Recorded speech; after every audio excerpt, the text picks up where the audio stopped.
வணக்கம்.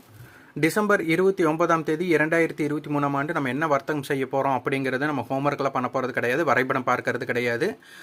என்எஸ்சி வெப்சைட்டில் மார்க்கெட் டேட்டாவில் ப்ரீ ஓப்பன் மார்க்கெட் அப்படிங்கிறத நம்ம பார்ப்போம். அதில் வந்துட்டு நம்மளுக்கு நிஃப்டி அண்ட் F&O செக்யூரிட்டிஸ்ன்னு ரெண்டு இருக்குது. நம்மளுக்கு நிஃப்டியில் பார்த்தீங்கன்னா டாடா கன்சப்ஷன், அதானி என்டர்பிரைஸ், அதானி போர்ட்டெல்லாம் இருந்தாங்க.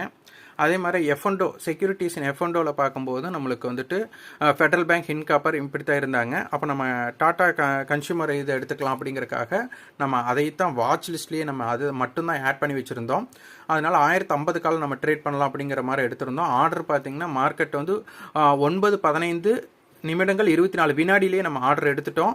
நம்ம கொடுத்தாச்சு. நம்ம வந்துட்டு 2000 ரூபாய் லாபத்தில் கொடுத்துருந்தோம். ஆனால் அதற்கப்புறம் பார்த்திங்கன்னா இன்னும் நல்லா போயிருக்கோம், இன்னும் நல்லா லாபம் கிடச்சிருக்கலாம். இருந்தாலும் நம்மளுடைய முதலீட்டுக்கு அதுவே போதும். இந்த முறை நட்டம் ஏற்பட அதிகமான வாய்ப்பு இருக்குது. அதனால் ஜாக்கிரதையாக முயற்சி செய்யுங்கள். நன்றி, வணக்கம்.